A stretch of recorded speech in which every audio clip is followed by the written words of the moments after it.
ان دنوں دو ملک ایسے ہیں جن کے تھنک ٹینکس پاکستان کے بارے میں بڑی ریسرچ کر رہے ہیں اور ان کی رپورٹس اویلیبل ہیں, آپ بھی دیکھ سکتے ہیں. میں نے 3 مختلف انڈین تھنک ٹینکس کی رپورٹس دیکھی ہیں.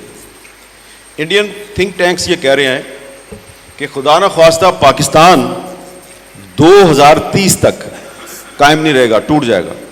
نعوذ باللہ. اور اسی طرح ایک امریکی یونیورسٹی کے پروفیسر جو ہیں ان کا وہ بھی ایک تھنک ٹینک سے ان کا تعلق ہے, انہوں نے تھوڑے 3 سال اور دے دیا. انہوں نے کہا نہیں 2030 میں نہیں, یہ 2033 میں ٹوٹے گا. اب اس کی کیا وجہ ہے؟ اس کے لیے وہ جو ان بیرومیٹرز اور وجوہات بتا رہے ہیں وہ کچھ نہ کچھ تو ہے نا, ہمارے ارد گرد نظر تو آ رہی ہیں نا. کیونکہ اب اگر عباس تابش صاحب جو ہیں وہ چاہیں کہ میں کچھ امید بھری باتیں کروں اور کچھ نہ کچھ اچھا آپ کے سامنے پیش کروں, تو سوال یہ پیدا ہوتا ہے کہ یہ جو جشن جان ایلیا ہے یہ تو 1.5-2 ہفتے پہلے ہونا تھا, تو یہ ڈیلے کیوں ہوا؟ 9 مئی کی وجہ سے ڈیلے ہوا نا. تو 9 مئی کہاں پہ ہوا ہے؟ پاکستان میں ہی ہوا ہے. تو اب اگر ہم نے پاکستان کے بارے میں کچھ نہ کچھ اچھا کہنا ہے تو اب ہم 9 مئی کو کیسے نظر انداز کر دیں؟ عباس تابش صاحب برا نہ منائیے گا. لیکن یہ ہے کہ اس میں سے بھی آپ کچھ نہ کچھ پازیٹیو نکال سکتے ہیں. اب وہ یہاں پہ ریلیونٹ ہو گیا آپ کا کوشچن کہ 9 مئی کو جو کچھ ہوا ہے یہ دراصل ہمارے کچھ جو طاقتور لوگ ہیں ان کی جو اپنی ایک جمہوریت کے خلاف سازشیں اور ان کے جو غیر آئینی اقدامات تھے اور ان کی جو منصوبہ بندیاں تھیں, یہ اس کا ایک حتمی نتیجہ 9 مئی کے واقعات کی صورت میں سامنے آیا. لیکن اب بدقسمتی یہ ہے کہ آپ 9 مئی کے واقعات کی ذمہ داری جو ہے وہ صرف ایک سیاسی مکتبہ فکر پہ ڈالے جا رہے ہیں, اور انہی کے لوگ جو ہیں وہ روز ٹی وی پہ آگے اعلان کر رہے ہیں جی کہ ہم سیاست سے علیحدگی کا اعلان کرتے ہیں, اور جن کو سیاست سے علیحدگی کا اعلان کرنے کی ضرورت ہے ان کی طرف سے ابھی تک اعلان سامنے نہیں آیا.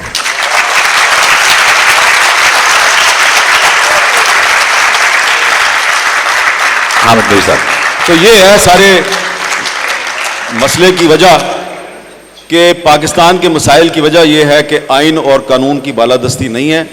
جب تک پاکستان میں آئین اور قانون کی بالادستی نہیں ہوگی, جو کہ کبھی نہیں رہی, تو آپ کچھ نہ کچھ اچھا نہیں کر سکتے. لیکن امید رکھنی چاہیے کہ یہ ایک فکرے پہ جس بھرپور انداز میں تالیاں بجائی گئی ہیں, اس کا مطلب ہے یہ سارے چاہتے ہیں کہ پاکستان میں آئین اور قانون کی بالادستی قائم ہو. اور اگر آپ نے کچھ نہ کچھ پاکستان میں اچھا کرنا ہے تو اس کے لیے ضروری ہے کہ کچھ نہ کچھ اچھا اسی وقت ہوگا جب پاکستان کے آئین کے تقاضے پورے کیے جائیں گے. بہت شکریہ حامد میر صاحب کی گفتگو آپ نے سنی.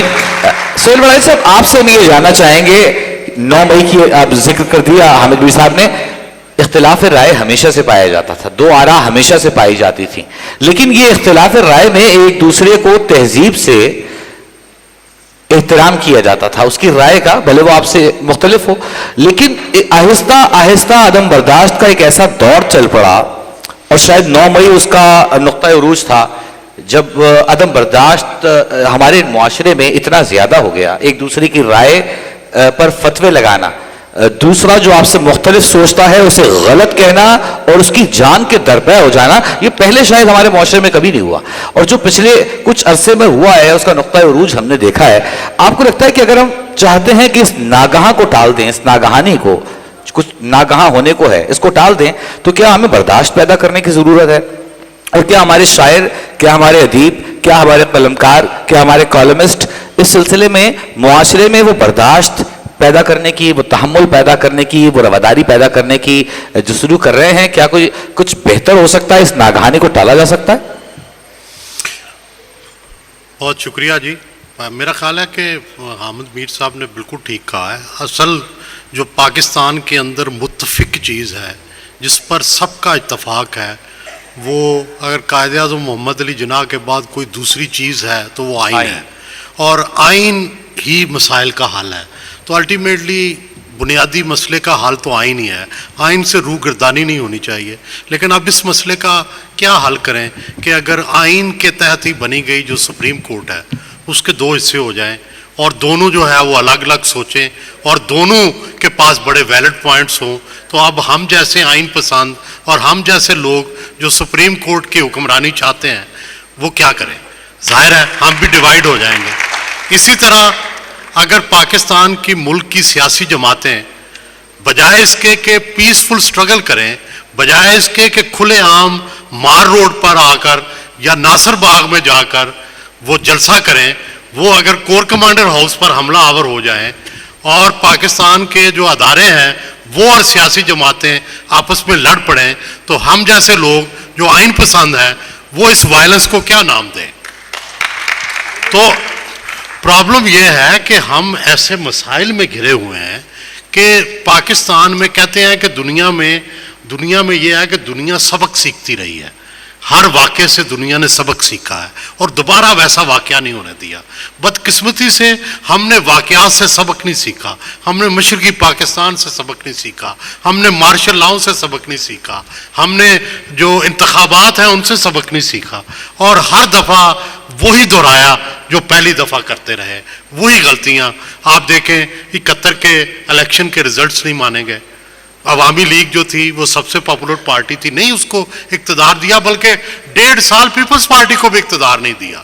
اور جب دیا تو GHQ کے اندر جا کر بھٹو کو چیف مارشل ایڈمنسٹریٹر کی حیثیت سے جو ہے انتقال اقتدار ہوا، ایز وزیر اعظم نہیں انہیں اس وقت بنایا گیا. تو اسی طرح آپ دیکھیں پاکستان کی تاریخ کہ مارشل لا آیا پہلا تو سارے اخبارات کے ایڈیٹوریل دوسرے دن یہ تھے کہ جی پاکستان بچا لیا گیا. تو اب اگر ہم صحافی بھی یہ لکھیں گے، لکھتے رہے ہیں، ہمارے آباء و اجداد نے یہی لکھا، اس وقت کے سارے اخبار نکال لیں کہ جو پہلا مارشل لا لگا 1958 کا اور جس دن غلام محمد نے اسمبلی توڑی اس دن اگلے دن کے تمام ایڈیٹوریل اس کے حق میں تھے.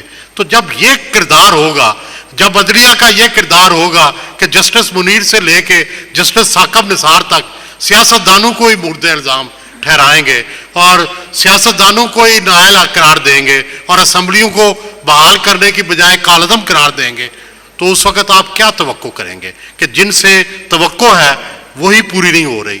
اسی طرح فوج کا آپ کردار دیکھ لیں کہ فوج نے بجائے اپنے آئینی کردار کے ہمیشہ اس کردار کو اپنایا ہے کہ جو کہ غیر آئینی کردار ہے، ہمیشہ مداخلت کی ہے.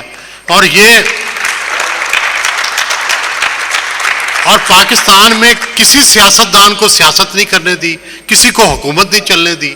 تو یہ اس سارے کا یہ نتیجہ ہے جو اب صورتحال ہے.